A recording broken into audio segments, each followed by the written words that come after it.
वो कहते हैं ना, जब कोई तूफान आता है तो सब कुछ बहा ले जाता है, और इस वक्त टीम इंडिया के उस सुनहरे युग का भी यही हाल हो चुका है।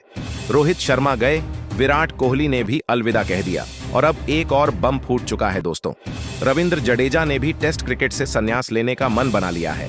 जी हां दोस्तों, पिछले 15 दिनों में जो कुछ हुआ है वो भारतीय क्रिकेट इतिहास में कभी नहीं हुआ। सबसे पहले रोहित शर्मा ने टेस्ट क्रिकेट से संन्यास का ऐलान किया, फिर विराट कोहली ने भी इसी रास्ते पर चलते हुए अलविदा कह दिया, और अब रविंद्र जडेजा। क्या यह महज इत्तेफाक है?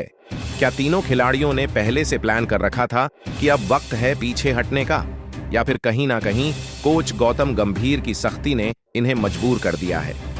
तो आइए जानते हैं सब कुछ इस 3 मिनट की वीडियो रिपोर्ट में। आज तक की रिपोर्ट के मुताबिक रविंद्र जडेजा अब टेस्ट क्रिकेट को अलविदा कह सकते हैं। यह फैसला वो इंग्लैंड दौरे से ठीक पहले कर सकते हैं, जहां भारत को 5 टेस्ट मैच खेलने हैं। सूत्रों की माने तो जडेजा और कोच गौतम गंभीर के बीच तालमेल की भारी कमी है। बात यहां तक पहुंच गई है कि टीम मैनेजमेंट इंग्लैंड टूर से पहले ही जडेजा को ड्रॉप करने की प्लानिंग कर रहा है। ऐसे में सवाल उठता है, क्या जडेजा को फोर्स किया जा रहा है रिटायरमेंट लेने के लिए, या फिर वह खुद ही थक चुके हैं टीम की राजनीति से? जब से गौतम गंभीर कोच बने हैं, उन्होंने युवाओं पर भरोसा जताया है। उनका मानना है कि सीनियर प्लेयर्स अब उम्र के उस पड़ाव पर पहुंच चुके हैं जहां वो 1 से 2 साल से ज्यादा नहीं खेल पाएंगे। इसी नीति के तहत पहले रोहित और फिर विराट को दरकिनार किया गया। अब बारी रविंद्र जडेजा की है। लेकिन सवाल यह है, क्या यह सच में टीम फर्स्ट अप्रोच है या व्यक्तिगत एजेंडा? रविंद्र जडेजा कोई आम खिलाड़ी नहीं है। उन्होंने 80 टेस्ट मैच, 323 विकेट, 4 शतक, 22 अर्धशतक, 370 रन, 15 बार 5 विकेट हॉल, बेस्ट बॉलिंग, 7/42 उन्होंने अकेले दम पर कई टेस्ट मैच जिताए हैं, चाहे वह ऑस्ट्रेलिया के खिलाफ हो या इंग्लैंड के मैदान पर। उनका करियर सिर्फ आंकड़े नहीं, जज्बातों की कहानी है। एक ऐसा खिलाड़ी जिसने धोनी के समय में शुरुआत की, विराट के अंडर चमके और रोहित की कप्तानी में मैच जिताए। जब विराट और रोहित ने T20 से संन्यास लिया था, उसी दौरान जडेजा ने भी T20 इंटरनेशनल से अलविदा कह दिया था। क्या यह पहले से तय प्लान था? क्या तीनों दिग्गजों ने BCCI से नाराज होकर एक फॉर्मेट छोड़ने की रणनीति बनाई थी, या फिर टीम मैनेजमेंट का नया रवैया इनको रास नहीं आया? क्योंकि यह महज इत्तेफाक नहीं हो सकता कि तीनों खिलाड़ियों ने एक करके तीनों फॉर्मेट से दूरी बना ली। जैसे ही मीडिया में जडेजा के रिटायरमेंट की खबर आई, फैंस सोशल मीडिया पर फूट पड़े। अब टेस्ट देखने का कोई मतलब नहीं। गौतम गंभीर ने बर्बाद कर दी टीम इंडिया। रोहित, विराट, अब जड्डू भी किसका नंबर है? अब ब्रिंग बैक जडेजा ट्रेंड करने लगा ट्विटर पर। लाखों लोग अभी भी इस खबर को स्वीकार नहीं कर पा रहे। सूत्रों का दावा है कि जडेजा और गंभीर के बीच ड्रेसिंग रूम में बहस हो चुकी है।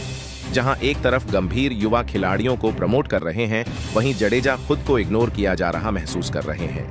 इसी का नतीजा है कि अब उन्होंने टेस्ट क्रिकेट को छोड़ने का मन बना लिया है।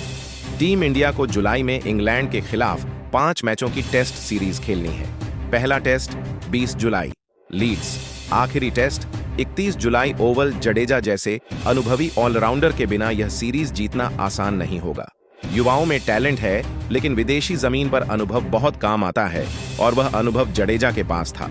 वही रिपोर्ट्स के मुताबिक BCCI अब अक्षर पटेल को बतौर मुख्य स्पिन ऑलराउंडर तैयार कर रही है। लेकिन क्या अक्षर जडेजा जैसी धार ला पाएंगे? फैंस मानते हैं जडेजा जैसा कोई नहीं। उनकी फील्डिंग, बॉलिंग और बैटिंग तीनों में बैलेंस था। ऐसा खिलाड़ी एक पीढ़ी में एक बार ही आता है।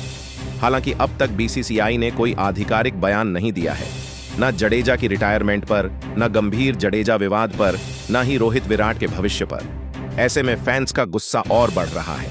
क्या बोर्ड सच छिपा रहा है? क्या यह बदलाव जरूरी थे, या फिर टीम इंडिया अब एक नई दिशा में जा रही है जहां जज्बातों की कोई जगह नहीं? हालांकि अभी BCCI या जडेजा की तरफ से रिटायरमेंट का कोई भी आधिकारिक बयान नहीं आया है, लेकिन देखना होगा आगे क्या होता है। तो दोस्तों, यह थी जडेजा के रिटायरमेंट की पूरी कहानी। क्या आपको लगता है कि जडेजा को अभी टेस्ट क्रिकेट खेलते रहना चाहिए था? क्या गौतम गंभीर की कोचिंग स्टाइल टीम इंडिया को नुकसान पहुंचा रही है? क्या यह सही वक्त है युवाओं को जिम्मेदारी देने का? अपने दिल की बात हमें नीचे कमेंट्स में जरूर बताइए। वीडियो को लाइक कीजिए, शेयर कीजिए और चैनल को सब्सक्राइब करना ना भूलिए।